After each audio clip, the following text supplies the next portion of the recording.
Hello viewers, আমাদের নতুন আরো একটি এক্সপ্লেনেশনে আপনাদের স্বাগতম। আজকে আমি আপনাদের জন্য নিয়ে হাজির হয়েছি রিসেন্ট রিলিজ হওয়া নতুন মুভি গাট্টা কুস্তি 2। তাহলে চলুন বেশি দেরি না করে শুরু থেকে শুরু করা যাক। সিনেমার প্রথম পার্টের প্রায় 7 বছর পর আমাদের দেখানো হয় এখানে কীর্তি আর তার স্বামীর মধ্যে সমস্ত ভুল বোঝাবুঝি মিটে গিয়েছিল। ভীরা আর কীর্তির 6 বছরের একটি মেয়েও ছিল। যেহেতু কীর্তি এখানে ইন্টারন্যাশনাল কুস্তি চ্যাম্পিয়ন হতে চাইছিল, তাই তারা গ্রাম থেকে শহরে চলে আসে। আর এখানে স্পোর্টস কোটার কারণে কীর্তির একটি রেলওয়েতে চাকরিও হয়ে যায়। ভীরা এখানে কীর্তিকে ওয়াদা করেছিল সে কীর্তিকে ন্যাশনাল লেভেলের চ্যাম্পিয়ন করবে, যার জন্যই ভীরা প্রতিদিন সংসারের সমস্ত কাজই করত, রান্না বান্না থেকে শুরু করে ঘর পরিষ্কার। এমনকি সে সকাল সকাল উঠে নিজের মেয়ে এবং বউয়ের জন্য নাস্তাও বানাতো, নিজের মেয়েকে স্কুলের জন্য রেডি করিয়ে স্কুলেও রেখে আসতো। আর অন্যদিকে আমরা দেখতে পাই চাকরি করার পাশাপাশি কীর্তি নিজের রেসলিং চ্যাম্পিয়নের উপরে ফোকাস করছিল। এখানে একদিন দেখা যায় ডিস্ট্রিক্ট লেভেলে চ্যাম্পিয়নশিপ হচ্ছিল, সেখানে কীর্তি তার সামনের মেয়েটিকে হারাতেই পারছিল না। কিন্তু তখনই সেখানে ভীরা এসে তাকে একটি কুস্তির দাও শিখিয়ে দিলে সেটার জন্য কীর্তি জিতে যায়। ম্যাচ শেষ হওয়ার পর এখানে কীর্তিকে ভীরা অনেক শুভকামনা জানাচ্ছিল। তখনই সেখানে কোচ লোকেশ চলে আসে। সে এসে কীর্তিকে বলে, যার এমন স্বামী থাকবে সেই মেয়ে কি কখনো হারতে পারে। ভীরাও এখানে কীর্তির জন্য বিভিন্ন ধরনের এনার্জি ড্রিঙ্কও বানিয়ে নিয়ে এসেছিল। কোচও এখানে কীর্তিকে শুভকামনা জানিয়ে চলে যায়। এর কয়েকদিন পরে দেখা যায় স্পোর্টস একাডেমিতে ক্রীড়া প্রতিমন্ত্রী অ্যাওয়ার্ড দিতে এসেছে। এখানে কোচ লোকেশও তার বউ আর ছেলেকে নিয়ে এসেছিল। সে ভাবছিল যেহেতু সে কীর্তির কোচ, তাই সেও হয়তো বা অ্যাওয়ার্ড পাবে। কিন্তু এখানে মন্ত্রী অনেক বেশি তাড়াহুড়ার মধ্যে ছিল, যার কারণে সে কীর্তিকে অ্যাওয়ার্ড দিয়ে নিজের ভাষণ শেষ করে আর এরপর সেখান থেকে চলে যায়। যেহেতু লোকে সেখানে অ্যাওয়ার্ড পায়নি, সেই জন্য তার অনেক মন খারাপ ছিল। অন্যদিকে কীর্তিকে মিডিয়া কর্মীরা ঘিরে ধরে। এখানে লোকেশ মনে করেছিল হয়তোবা কীর্তি তার জিতের ক্রেডিট তাকেই দেবে, কিন্তু সাংবাদিকরা যখন তাকে জিজ্ঞেস করে আপনার সফলতার পেছনে কার হাত রয়েছে, তখন কীর্তি এখানে সমস্ত ক্রেডিট তার স্বামী ভীরাকেই দিয়ে দেয়। এটা দেখে কোচ লোকেশ অনেক বেশি রেগে যায়। সিন কাট হলে আমরা দেখতে পাই লোকেশ তার বাড়িতে খাবার খাচ্ছিল। তখনই তার বউ এসে বলে, এত বছর থেকে তুমি ওই মেয়েকে ট্রেনিং করাচ্ছ, কিন্তু ওই মেয়ে নিজের জীবনের সমস্ত ক্রেডিট তার স্বামীকে দিয়ে দিল, তাহলে তুমি কি করো বসে থেকে? তোমার তো কোনো মান সম্মানই নেই। লোকেশ এখানে নিজের বউয়ের কথায় কিছুই বলতে পারে না। লোকেশ এখানে চুপ করে থাকলেও ভেতরে ভেতরে সে বদলা নেওয়ার জন্য একটি মাত্র সুযোগ খুঁজছিল। অন্যদিকে ভীরা যখন বাড়ির সমস্ত কাজ করত, রান্না বান্না করত, তখন আশেপাশের মহিলারা তাকে দেখে অনেক খুশি হতো। পাড়ার সমস্ত মহিলাদের সঙ্গে ভীরার এখানে খুব ভালো বন্ধুত্ব ছিল। এমনকি তারা ভীরাকে দেখিয়ে দেখিয়ে তাদের স্বামীকেও বলতো স্বামী তো ভীরার মতোই হতে হবে, যারা বাড়ির সমস্ত কাজ করবে। যার জন্যই পাড়ার সমস্ত পুরুষরা ভীরার উপরে বেশ রেগেছিল। পাড়ার একটি স্বামী ভীরার উপরে বদলা নেওয়ার জন্য ভীরা যখন বাড়ির সমস্ত কাজ করে তখন লুকিয়ে লুকিয়ে তার ভিডিও করত, আর সেই ভিডিও সোশ্যাল মিডিয়াতে আপলোড করে দেয়। কিন্তু লোকটির এই চেষ্টাতে সে ব্যর্থ হয়ে যায়, কারণ ভীরা বদনাম হওয়ার বদলে আরো বেশি ভাইরাল হয়ে যায়। আশেপাশের সব মহিলারাই ভীরার উপরে যেন ফিদা হয়ে যায়। সবাই সেখানে কমেন্ট করতে শুরু করে স্বামী তো এমনই হওয়া উচিত। একদিন ভীরা যখন মাতিকে স্কুলে রাখতে এসেছিল, তখনই সেখানে লম্বা চুলওয়ালা একটি মেয়ের দিকে তার নজর যায়। সে মাতিকে জিজ্ঞেস করে মেয়েটিকে। মাতি তখন বলে, ভালো করে দেখো, আমার মিস। মাতির টিচার মেনু এখানে মাতিকে দেখে তার কাছে এগিয়ে আসে। তখনই ভীরা তাকে জিজ্ঞেস করে, আপনার চুল কি অরিজিনাল? এই কথা শুনে মেনু টিচার অনেক হাসে, আর এরপর নিজের চুলের বিনুনি ভীরাকে ধরিয়ে দিয়ে বলে, বিশ্বাস না হলে হাত দিয়ে টেনে দেখুন। আর এরপর ভীরা খুব উৎসাহ ভরে সেই বিনুনিটি টেনে টেনে দেখে। মিনু তখন বলে, এবার বিশ্বাস হয়েছে তো? মিনু এটাও বলে, আমি শুনেছি আপনার বউ নাকি নকল চুল লাগিয়ে বিয়ে করেছিল, আর কোনো এক বাজারে সেই চুল উপড়ে যায়, তারপর থেকেই বুঝি লম্বা চুলওয়ালা মেয়েদেরকে বিশ্বাস হয় না। ভীরা এইটা শুনে একটু লজ্জা পায়, আর এরপর মিনু টিচার সেখান থেকে চলে যায়। কিন্তু মাতি এখানে নিজের বাবাকে একটু অবাক হয়ে দেখে। মিনু যখন বাড়িতে যায় তখন সে তার মাকে বলে, মা তুমি তোমার গ্রামের ভাষায় বাবার সঙ্গে কেন কথা বলো না? তখন কীর্তি বলে, তোমার বাবা তো ভালো করে করে কথাই বলতে পারে না। আর এটা শুনে মাতি বলে, কেন, বাবা তো অনেক ভালো করে কথা বলে। কীর্তি তখন জিজ্ঞেস করে, কার সঙ্গে তোমার বাবা ভালো করে কথা বলেছে? মাতি তখন বলে, কেন, আমার টিচারের সঙ্গে। তখনই কীর্তি বুঝে যায় নিশ্চয়ই এই মেয়ের চুল অনেক লম্বা লম্বা হবে। কীর্তি তখন মাতিকে এটা জিজ্ঞেস করে, তোমার টিচার দেখতে কেমন? মাতি বলে, তোমার চাইতে অনেক সুন্দরী। কীর্তি বলে, চুলগুলো নিশ্চয়ই অনেক লম্বা লম্বা। মাতি বলে, হ্যাঁ। এইটা শুনে কীর্তি বেশ রেগে যায় যে এখনো তার স্বামী লম্বা চুলওয়ালা মেয়েদের উপর দুর্বল রয়েছে, যার জন্যই পরের দিন মাতিকে স্কুলে রাখতে কীর্তি চলে যায়। সেখানেই কীর্তি দেখতে পায় মিনু ম্যাডামকে। মিনু ম্যাডাম যখন মাতিকে এসে জিজ্ঞেস করে আজকে বাবা আসেনি, তখন কীর্তি বলে, না, আজকে থেকে মাই আসবে। আর এরপর কীর্তি মিনু ম্যাডামকে অদ্ভুত ভাবে দেখতে দেখতে সেখান থেকে চলে যায়। এরপর থেকে মিনু ম্যাডাম মাতির অনেক বেশি খেয়াল রাখতে শুরু করে। পরের দিনই এখানে মাতির স্কুলে অ্যানুয়াল ফাংশন ছিল, সেখানে কীর্তিও আসে। কীর্তি মনে করছিল যেহেতু সে স্পোর্টসে আছে তাই তার মেয়েও হয়তোবা স্পোর্টসে জয়েন করবে, কিন্তু তাকে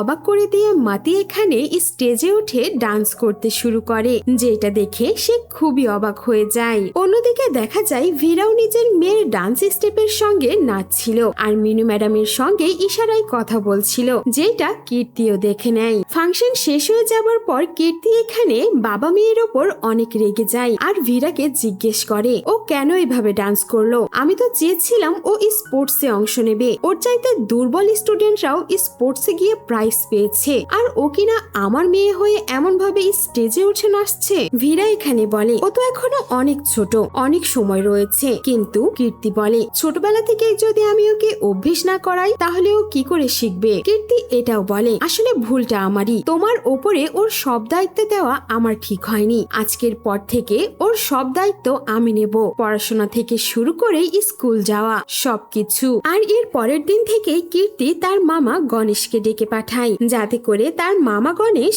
মাতির ট্রেনিং শুরু করতে পারে। ভীরা এখানে কীর্তিকে বোঝানোর অনেক চেষ্টা করে, কিন্তু কীর্তি কারো কথাতেই কান দেয় না। অন্যদিকে মাতিও চাইছিল না তার মায়ের সঙ্গে যেতে, তবুও কীর্তি এখানে মাতিকে নিয়ে ট্রেনিং সেন্টারের উদ্দেশ্যে বেরিয়ে পড়ে। আর এখান থেকে আবারও ভীরা আর কীর্তির মধ্যে ভুল বোঝাবুঝি শুরু হয়। ট্রেনিং করতে করতে এখানে মাতির অবস্থা অনেক খারাপ হয়ে পড়ে, প্রতিদিন হাতে পায়ে অনেক ব্যথা হতো। সে অনেক চেষ্টা করত যাতে ট্রেনিং থেকে পালাতে পারে। প্রতিদিন বাসায় গিয়ে তার বাবাকে অনেক অভিযোগও করত যে সে এই ট্রেনিং করতে চায় না, তার ভালো লাগে না। পরের দিন ট্রেনিং সেন্টারে গিয়ে ভীরা এখানে কীর্তিকে বোঝানোর অনেক চেষ্টা করে, তুমি কেন এমন করছো মাতির সঙ্গে? মাতি তো অনেক ছোট, ও এখনই এইসব ট্রেনিং এর জন্য উপযুক্ত নয়। কিন্তু কীর্তি বরাবরের মতোই এখানে ভীরাকেই ভুল বোঝে। তখনই সেখানে কীর্তির কোচ লোকেশ চলে আসে আর সে ভীরা আর কীর্তিকে ঝগড়া করতে দেখে ফেলে। সে বুঝতে পারে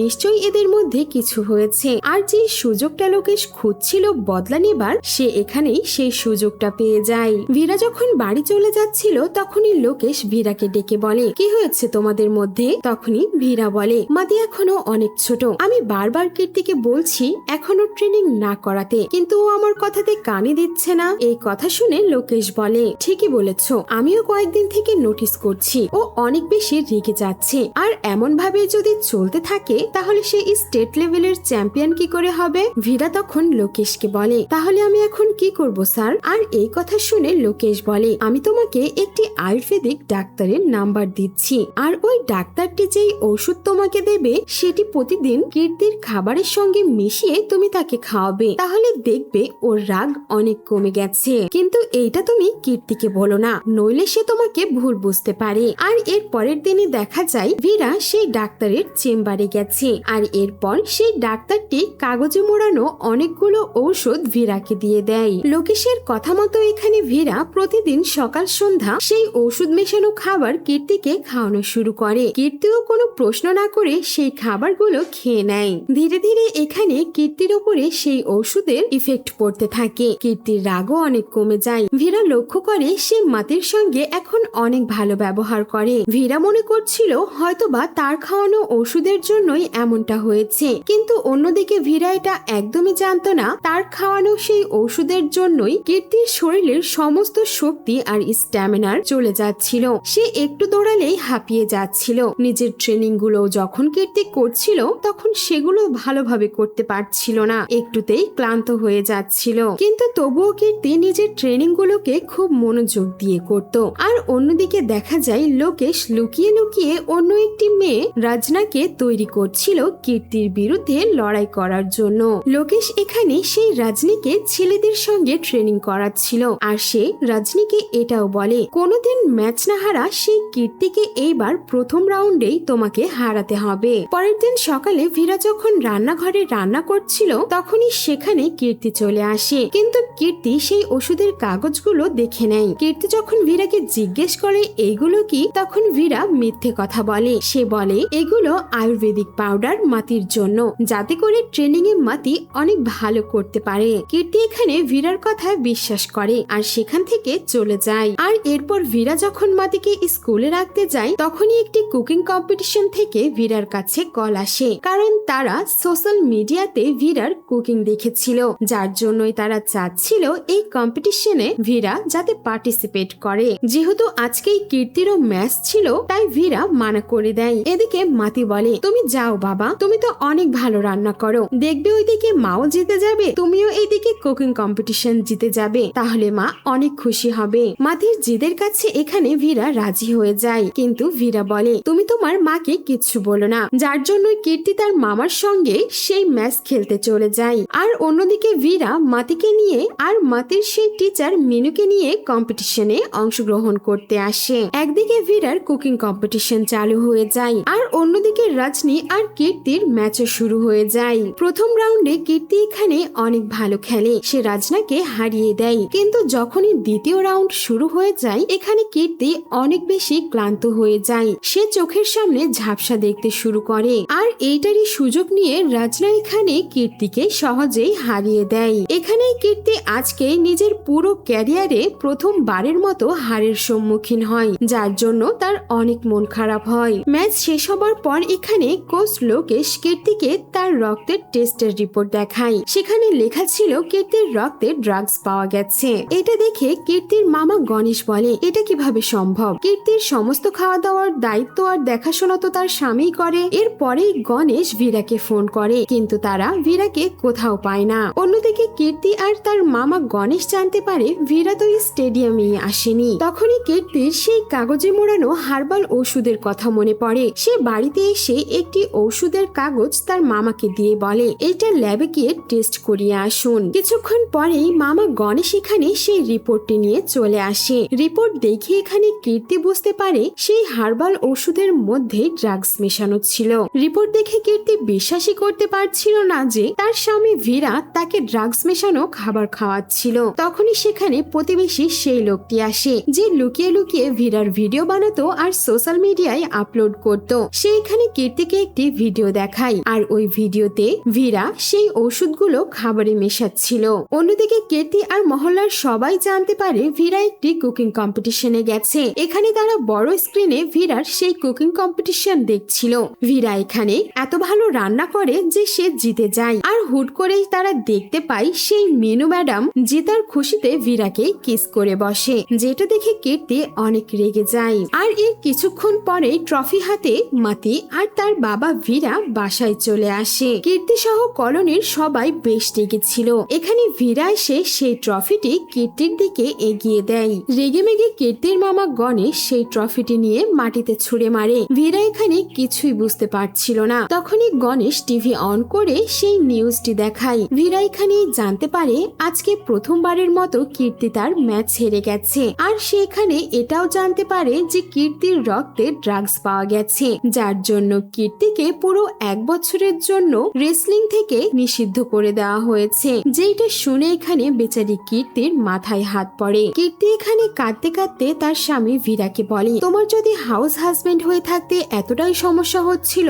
আমাকে বলতে পারতে, কিন্তু বদলা নেওয়ার জন্য আমার ক্যারিয়ারটাকেই তুমি ধ্বংস করে দিলে। এখন নিশ্চয়ই তুমি অনেক খুশি রয়েছো। আর এরপরেই রেগে মেগে কীর্তি মাতিকে টানতে টানতে বাড়ির ভেতরে নিয়ে যায়। আর অন্যদিকে বেচারা ভীরা কিছুই বুঝতে পারে না যে এমনটা কি করে হলো। ভীরা এখানে আবারও গ্রামে ফিরে আসে। গ্রামে যাবার পর ভীরার মামা রাতনাম যখন এই ঘটনা জানতে পারে সে ভীরাকে বলে তুমি বংশের নাম আরো একবার উজ্জ্বল করেছো, তুমি প্রমাণ করে দিয়েছো আমাদের বংশের পুরুষেরা সবসময় মেয়ে মেয়েদেরকে নিজের হাতের মুঠোয় রাখে। এদিকে ভীরা নিজের মামার কথায় কোনো কানই দেয় না, কিন্তু পরের দিন সকালে ভীরা গিয়ে তার মামির সঙ্গে কথা বলে। ভীরার মামি এখানে ভীরাকে বলে, স্বামী স্ত্রীর মধ্যে তো এমন ছোট বড় ভুল বোঝাবুঝি হয়ে থাকে, তাই না? তুমি এখন যাও আর ওকে বাড়িতে ফিরিয়ে নিয়ে এসো। যার জন্যই ভীরা নিজের উকিল আঙ্কেলের সঙ্গে তার শহরের ভাড়া বাসায় যায়, কিন্তু সেখানে গিয়ে সে দেখতে পায় বাড়িতে তালা দেওয়া। আর এরপরে সে জানতে পারে কীর্তি তার মেয়েকে নিয়ে তার বাবার বাড়িতে চলে গেছে।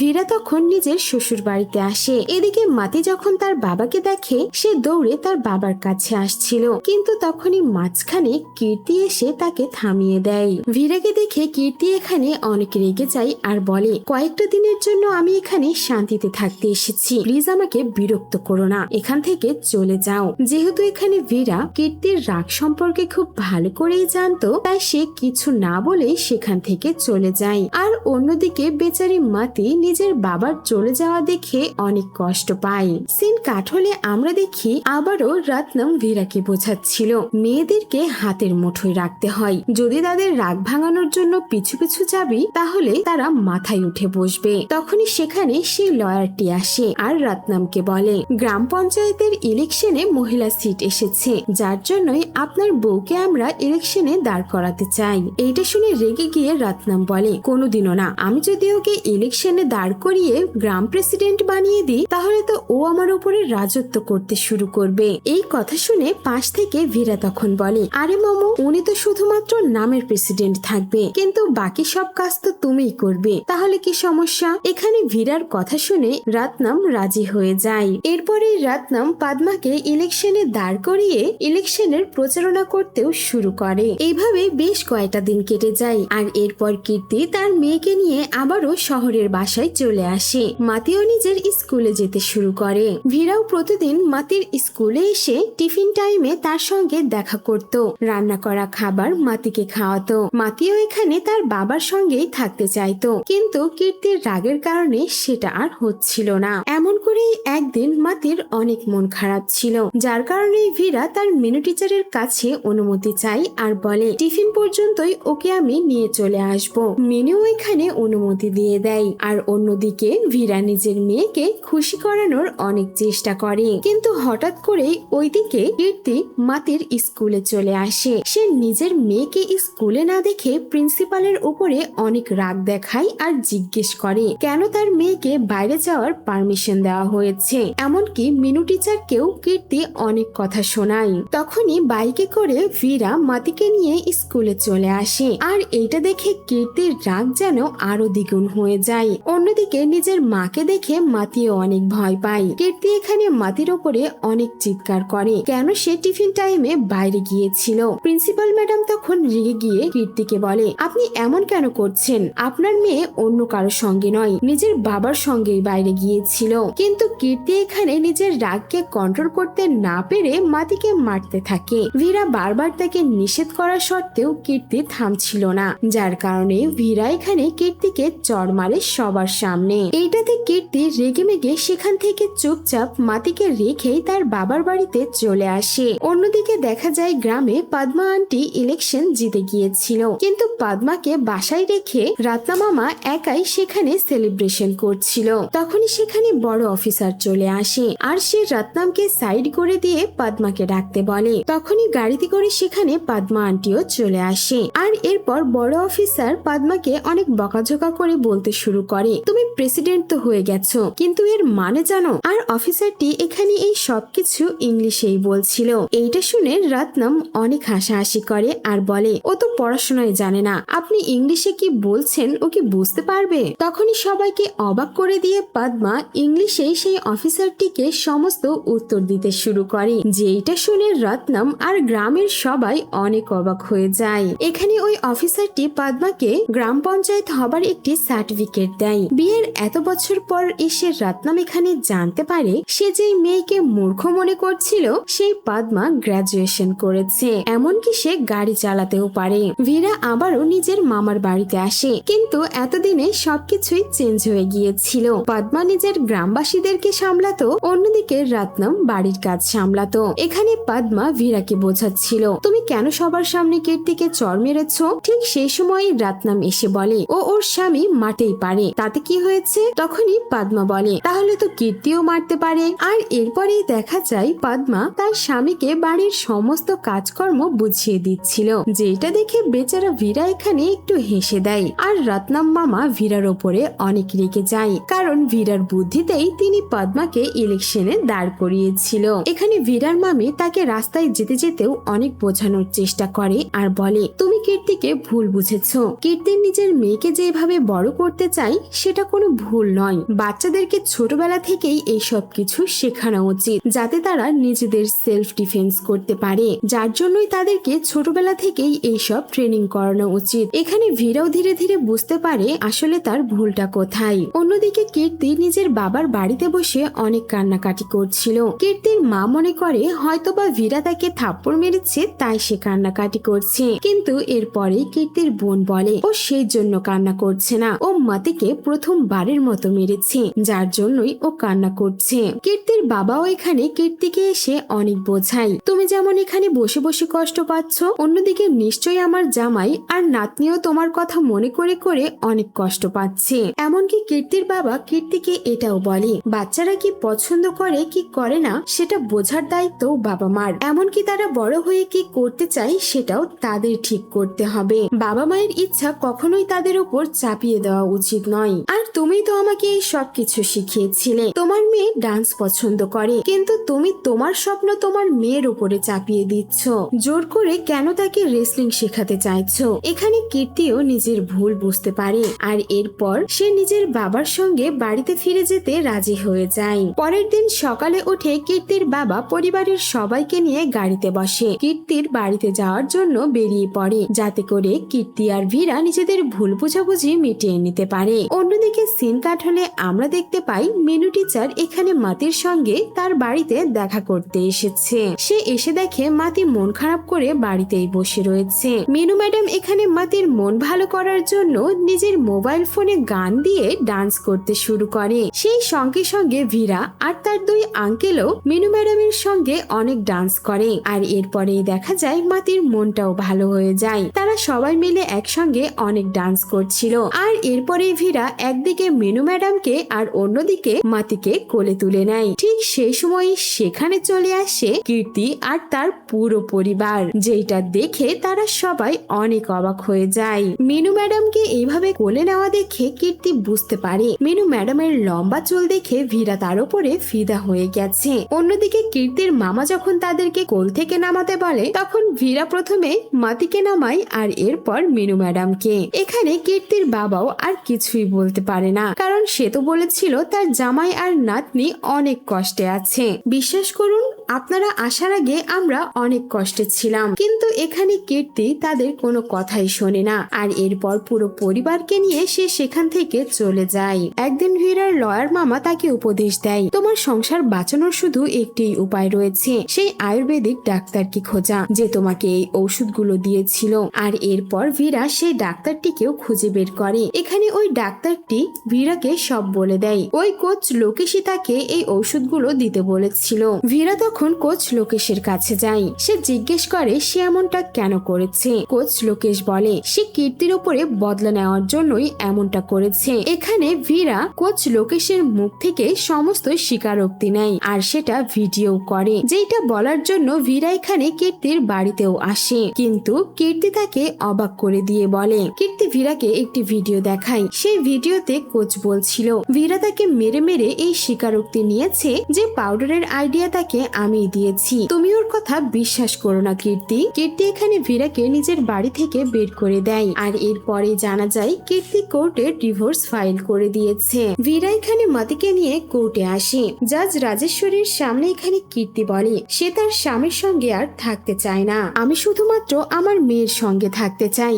অন্যদিকে মাতি উঠে বলে আমি আমার বাবার সঙ্গে থাকতে চাই। আর এদিকে ভীরা জাজকে বলে আমি আমার বউয়ের সঙ্গে থাকতে চাই। যেহেতু এখানে সবকিছু অনেক কনফিউজড ছিল, তখনই কীর্তি এখানে একটি পেন ড্রাইভ দিয়ে বলে এটি চালাতে। আর এই পেন ড্রাইভে ছিল মিনু ম্যাডামের সঙ্গে ভীরার সেই ডান্সের ভিডিও। আসলে এই ভিডিওটি কীর্তির মামায় লুকিয়ে শুট করেছিল, যাতে প্রমাণ হিসেবে ব্যবহার করা যায়। এখানে এই ভিডিও দেখে জাজ অনেক অবাক হয়ে যায়। তখন তখন সে ভীরাকে বলে, তুমি না এখনই বলছিলে তুমি তোমার বউয়ের সঙ্গে থাকতে চাও, তাহলে এইসব কি? এখানে কোনো মতেই জাজ বুঝতে পারছিল না তাদের ডিভোর্স মঞ্জুর করবে কি করবে না। তখনই ভীরার মামা বলে, ওদের ভালোবাসা যেহেতু একটি রেসলিং ম্যাচ থেকেই শুরু হয়েছিল, তাই তালাকের সিদ্ধান্ত একটি রেসলিং ম্যাচ দিয়েই হবে। যদি কীর্তি জিতে যায় তাহলে মাতি তার সঙ্গে থাকবে আর তালাক হয়ে যাবে। যদি ভীরা জিতে যায় তাহলে মাতি আর কীর্তি ভীরার সঙ্গেই থাকবে, তালাক হবে না। আর এরপরে চলে আসে সেই ম্যাচের দিন। এখানে জামাই বউয়ের রেসলিং দেখার জন্য গ্রাউন্ডে অনেক ভিড় জমা হয়ে যায়, এমনকি সেই জাজ ম্যাডামও আসে। আর এরপরেই সেই কাঙ্ক্ষিত ম্যাচও শুরু হয়ে যায়। প্রথম রাউন্ডে কীর্তি এখানে ভীরাকে অনেক জোরে উঠিয়ে উঠিয়ে আছাড় মারছিল, এমনকি সে 4 পয়েন্টও পেয়ে যায়। দ্বিতীয় রাউন্ডেও কীর্তি এখানে ভীরাকে হারিয়ে দেয়। কীর্তির এখানে টোটাল 19 পয়েন্ট হয়ে গিয়েছিল, কিন্তু অন্যদিকে ভীরার ছিল 0 পয়েন্ট। মাতিও নিজের বাবার জন্য অনেক প্রার্থনা করছিল, কারণ সবাই ভাবছিল ভীরা হয়তো বা হেরে যাবে। আর এরপরে শুরু হয়ে যায় ম্যাচের তৃতীয় রাউন্ড। কিন্তু তৃতীয় রাউন্ডে এসে ভীরা কীর্তির উপরে ভারী পড়তে থাকে, সে কীর্তিকে হারিয়ে দিচ্ছিল। সাধারণ মানুষ দেখতে না পেলেও আসলে এখানে ভীরা চিটিং করছিল। সে ম্যাচের রেসলিং এর বাহানায় হুটহাট করে কীর্তির গলাতে কিস করছিল, যার কারণে কীর্তি যেন নিজের সমস্ত শক্তি হারিয়ে ফেলছিল। কীর্তি আর ভীরা দুজনেরই 19 পয়েন্ট হয়েছিল। এখানে শেষের দাও যখন তারা খেলবে তখনই হঠাৎ করে কীর্তি অজ্ঞান হয়ে যায়। তখনই গ্রামের একটি বয়স্ক মহিলা এসে কীর্তিকে পরীক্ষা করে বলে কীর্তি মা হতে চলেছে। এই কথা শুনে ভীরা অনেক খুশি হয়। আর এখানে কয়েক মাস পরের সিন দেখানো হয়। কীর্তির এইবার টুইন বেবি হয়েছিল। মাতিও এখানে নিজের ভাই বোনদের দেখে অনেক খুশি হয়। ভীরাও কীর্তির সঙ্গে ছিল। আর এরপরে সিন চলে যায় ফ্ল্যাশব্যাকে। আসলে কয়েকদিন আগেই কীর্তির সঙ্গে সেই রেসলার রচনা দেখা করতে এসেছিল। সে কোচ লোকেশের সমস্ত ঘটনায় কীর্তিকে খুলে বলে। আর এরপরে কীর্তি আর ভীরার মাঝের সমস্ত রাগ মিটে যায়। কীর্তি বলে, এখন তো আমি আর কোনোদিনই ন্যাশনাল লেভেলের চ্যাম্পিয়ন হতে পারবো না, তিনটা বাচ্চা রয়েছে। কিন্তু ভীরা বলে, আমি তো তোমাকে ম্যারি কম বানাতে চাই, 3 বাচ্চার মাও হয়ে গেছো, আবার ন্যাশনাল চ্যাম্পিয়নও হবে। আর এই সিনের সঙ্গে সঙ্গে সিনেমাটি এখানেই শেষ হয়ে যায়। সো ভিউয়ার্স, এই ছিল আমাদের আজকের সিনেমার এক্সপ্লেনেশন। কেমন লেগেছে তা অবশ্যই কমেন্ট বক্সে জানিয়ে দিতে ভুলবেন না। ধন্যবাদ।